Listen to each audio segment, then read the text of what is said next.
siyempre, patanon lagi. Nabisyo ba, sa kalipay nga, abot sa kuha, hanggang makita, ako nagsudlan.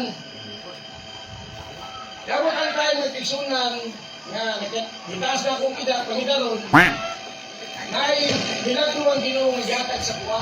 Dahil milagro ang Ginoo nga gihatag sa kuha.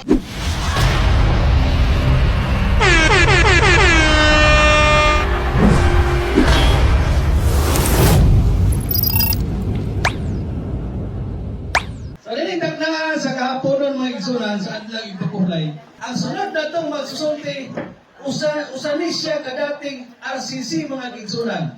Atong paminawon kung unsang pagkaunsaa, nanong naabot man siya din sa 70 Adventist. Unsa ba'y milagro nga nahitabo sa iyang kinabuhi. So atong tawagon mga kaigsunan, si kapatid Eric W. Salamat sa pag-introduce na may hapon sa inyo mga kaigsunan. Salamat ako ikuan mga kaigsunan mo. Pilano na ko. Ano, nabot ko pagka 70 Adventist. Kaya sugan pa sa pagkabata, sa akong namatan, kuan hindi. Sa akong pamilya, katoliko, gudi ka na rin. Kung nagdagan ang panahon,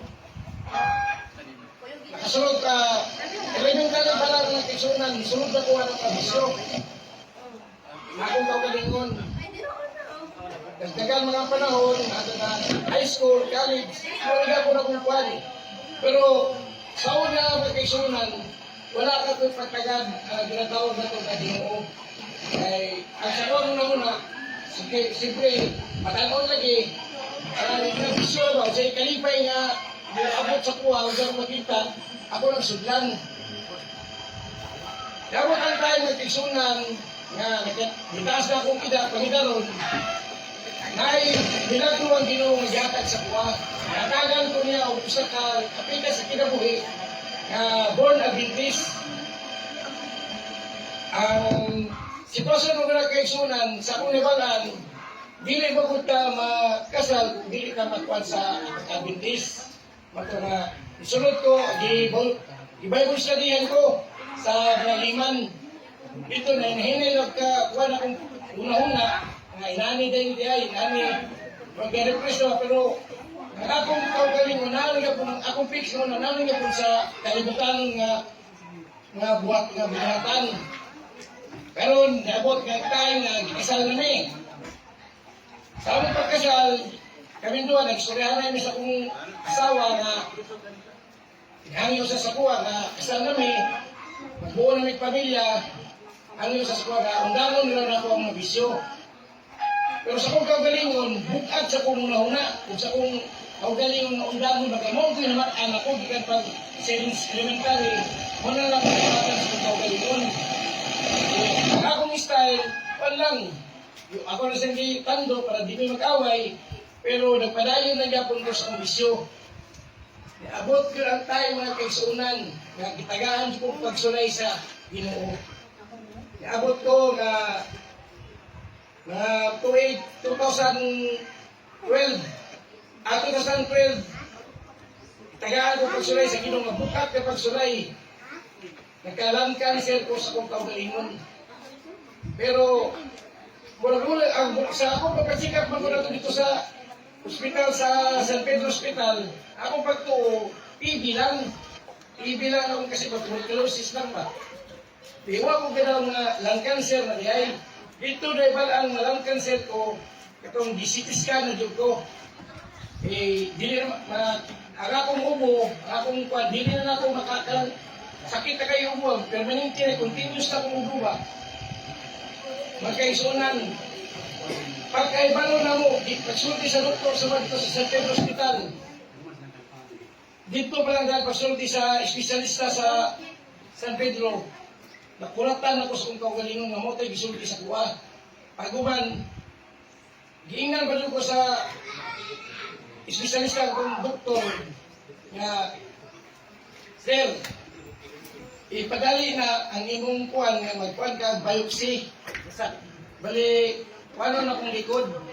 kanang luwaon ba, para kuha o kanang kuhan dito, para sampol sa kumbaga.